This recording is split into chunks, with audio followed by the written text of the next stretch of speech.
بسم اللہ الرحمن الرحیم۔ عزیز طلبہ، کلاس 8 کی آج ہمارا اسلامیات کا جو سبق ہے وہ ہے کسب حلال۔ عزیز طلبہ، کسب کا لغوی معنی ہے کمانا اور حلال کے معنی ہے جائز درست۔ تو کسب حلال کا مفہوم یہ ہے کہ جائز اور درست طریقوں سے روزی کمانا۔ عزیز طلبہ، اسلام جائز طریقے سے روزی کمانے کے اوپر بہت زور دیتا ہے، یعنی اسلام کے اندر حلال روزی کی بہت زیادہ اہمیت ہے۔ قرآن مجید میں اللہ تبارک و تعالی ارشاد فرماتے ہیں، یا ایھا الذین آمنوا کلوا من طیبات ما رزقناکم، اے ایمان والو، ہم نے جو تم کو پاکیزہ روزی دی ہے اس میں سے کھاؤ۔ تو اب روزی پاکیزہ تب ہوگی جب وہ حلال ہوگی۔ تو خود اسلام اللہ تبارک و تعالیٰ فرماتے ہیں کہ اس پاکیزہ روزی کو کھاؤ۔ تو اتنی اہمیت ہے کہ حلال طریقے سے کماؤ اور پھر اس کو کھاؤ۔ اور اس طرح دوسرے مقام پر فرمایا، یا ایھا الذین آمنوا لا تاکلوا اموالکم بینکم بالباطل، اے ایمان والو، آپس کے مال نہ حق طریقے سے نہ کھاؤ، یعنی ناجائز طریقے سے نہ کھاؤ، حرام طریقے سے نہ کھاؤ۔ تو حرام سے منع کیا ہے اور حلال کے کھانے کا حکم دیا ہے، یعنی اتنی اہمیت ہے اسلام کے اندر حلال روزی کی۔ اس طرح اللہ کے نبی نے ارشاد فرمایا کہ ایک شخص ایسا ہے کہ جس کا لباس حرام کا ہے، جس کا کھانا حرام کا ہے، اور وہ پراگندہ بالوں کے ساتھ، بکھرے بالوں کے ساتھ، پھٹے پرانے کپڑوں کے ساتھ، یعنی فقیرانہ حالت میں اللہ تبارک و تعالیٰ کو پکارتا ہے، یا رب یا رب کہتا ہے، لیکن اس کی دعا قبول نہیں ہوتی کیونکہ اس کی روزی حلال کی نہیں ہے۔ تو جس انسان کی روزی حلال کی ہو تو اس کی دعا بھی قبول ہوتی۔ تو اسلام کے اندر اتنی زیادہ اہمیت ہے حلال روزی کی۔ اسی طرح حلال آمدنی کے ذرائع کون کون سے ہیں؟ تو عزیز طلبہ، انسان زمین سے جو پیداوار حاصل کرتا ہے وہ بھی حلال آمدنی کا ذریعہ ہے۔ اسی طرح انسان کھیتی باڑی کرتا ہے، وہ بھی انسان کے لیے حلال آمدنی کا ذریعہ ہے۔ اسی طرح حلال جانوروں کا شکار کرتا ہے تو یہ بھی اس کے لیے حلال آمدنی کا ذریعہ ہے۔ اس طرح نوکری کرتا ہے، مزدوری کرتا ہے، یا وراثت میں اس کو کوئی مال ملتا ہے وہ بھی اس کے لیے حلال ہے۔ اسی طرح کوئی اس کو تحفہ دیتا ہے تو یہ بھی حلال آمدنی کا ذریعہ ہے۔ اس کے برعکس حرام آمدنی کے ذرائع کون کون سے ہیں؟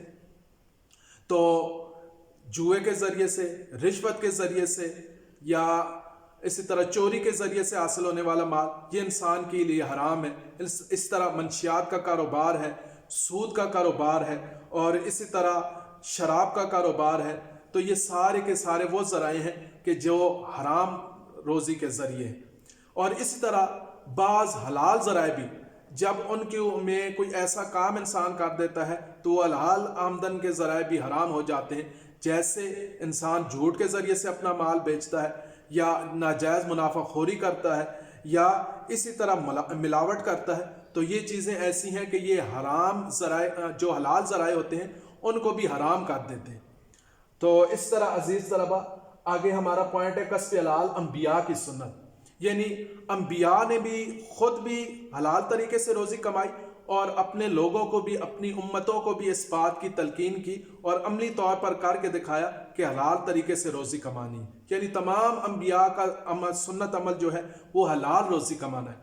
جس طرح حضرت آدم علیہ السلام کے بارے میں آتا ہے کہ وہ کھیتی باڑی کرتے تھے، حضرت ادریس علیہ السلام کے بارے میں آتا ہے کہ وہ کپڑے سیتے تھے، اس طرح حضرت داؤد علیہ السلام کے بارے میں آتا ہے کہ وہ زریں بناتے تھے، تلواریں بناتے تھے، نبی کریم صلی اللہ علیہ وسلم تجارت بھی کرتے تھے، اس طرح بکریاں بھی چراتے تھے۔ تو تمام انبیاء کی سنت ہے کہ وہ حلال روزی کمائی جائے۔ اس طرح حلال روزی کمانے کی فضیلت بھی بہت زیادہ ہے۔ قرآن میں اللہ تبارک و تعالیٰ فرماتے ہیں، فَإِذَا قُضِيَتِ الصَّلَاةُ فَانتَشِرُوا فِي الْأَرْضِ وَابْتَغُوا مِن فَضْلِ اللَّهِ، کہ جب نماز جمعہ ہو چکے تو تم اللہ کی زمین میں پھیل جاؤ اور اللہ کا فضل تلاش کرو۔ اب اللہ تبارک و تعالیٰ نے حلال روزی کو اپنا فضل قرار دیا ہے، تو اللہ تبارک و تعالیٰ خود فرما رہے ہیں کہ اللہ کے فضل کو تلاش کرو۔ اس طرح نبی کریم صلی اللہ علیہ وسلم نے فرمایا، القاسب حبیب اللہ، کہ ہاتھ سے کمانے والا اللہ کا دوست ہے۔ اللہ کے نبی نے فرمایا کہ ایک آدمی رسی لے کر پہاڑ پر چلا جائے، وہاں سے لکڑیاں کاٹ کے لائے اور آ کر بیچے اور اس سے اس کو روزی حاصل ہو، تو یہ اس کے لیے بہتر ہے کہ وہ دوسروں کے سامنے ہاتھ پھیلائے۔ تو بڑی فضیلت بیان کی اللہ کے نبی نے بھی، قرآن نے بھی حلال روزی کی۔ اس طرح حلال روزی کے فوائد بھی بہت زیادہ ہیں۔ تو عزیز طلبہ، سب سے بڑا فائدہ تو یہ ہے کہ جس آدمی کی روزی حلال کی ہوگی تو اس کی اولاد نیک اور صالح ہوگی، اس کی فرما بردار ہوگی۔ اس کے برعکس جس کی روزی حرام کی ہوگی تو اس کی اولاد نافرمان ہوگی۔ اس طرح جو آدمی حلال ذریعوں سے روزی کمائے گا تو وہ پریشانیوں سے محفوظ رہے گا۔ اسی طرح حلال روزی کمانے والے معاشرے کے اندر امیر اور غریب کا فرق مٹ جائے گا۔ جو امراء ہوں گے، جو بڑے طبقے والے لوگ ہوں گے، ان کے دلوں کے اندر غریب لوگوں کے لیے نرمی پیدا ہوگی، محبت پیدا ہوگی۔ تو ہمیں بھی چاہیے کہ ہم خود بھی حلال روزی کمانے کی کوشش کریں، دوسروں کو بھی اس کا کہیں۔ عزیز طلبہ، اللہ تبارک و تعالی ہمیں حلال روزی کھانے کی، کمانے کی توفیق دے۔ والسلام۔